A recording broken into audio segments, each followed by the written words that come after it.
வீட்ல அவசரமா வேலை இருக்கும்போது தாங்க என்னோ ஒண்ணு மக்கர் பண்ணும். அது மாரி தான் வந்து மிக்ஸி பார்த்தீங்க அப்படின்னா, திடீர்னு ஓட மாட்டேங்குது. சரி என்னன்னு செக் பண்ணலாம் அப்படின்னு சொல்லிட்டு டூல்ஸ்லாம் எடுத்துட்டு வந்தேன். நான் வந்து செக் பண்ணிட்டு இருந்தேன். இதில வந்து நான் எங்க கத்துக்கிட்டேன் அப்படின்னா, எங்க அப்பாட்டருந்து தான் கத்துக்கிட்டேன். ஏன்னா நான் சின்ன வயசுல இருக்கும்போது பார்த்தீங்கன்னா, அப்பா வந்து சண்டே மட்டும் தான் லீவு. அப்போ வந்து அம்மா வந்து எங்க வீட்ல இருந்து இது வேலை செய்ய மாட்டேங்குது, அது வேலை செய்ய மாட்டேங்குது. என்னன்னு பார்த்து சரி பண்ணி குடுங்க அப்படின்னு சொல்லிட்டு அம்மா சொல்லுவாங்க. அப்பா பார்த்தீங்க அப்படின்னா, வீட்டுக்கு பின்னாடி பெரிய இடம் இருக்கும். அங்க மரம் இருக்கும். மரத்துக்கு கீழ வந்து எல்லாமே அப்பா வந்து உட்காந்துப்பாரு.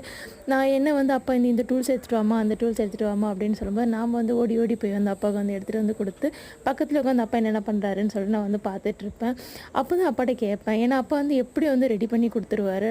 "அப்பா இதெல்லாம் எங்கப்பா கத்துக்கிட்ட? எப்படிப்பா உனக்குலாம் இதெல்லாம் தெரியுதுன்னு?" நான் வந்து அப்பாட்ட கேட்கும்போது, அப்பா ஒண்ணே ஒண்ணு தான் சொல்லுவாரு. "மூளைன்னு எதுக்குமா இருக்கு? தெரிஞ்ச வரைக்கும் நம்ம வந்து பார்க்கலாம். யாரும் வந்து கத்துக்கிட்டு வரதில்ல. எல்லாம் அனுபவத்துல தான் வந்து கத்துக்கிறாங்க." அப்படின்னு சொல்லிட்டு அப்பா வந்து சொல்லுவாரு.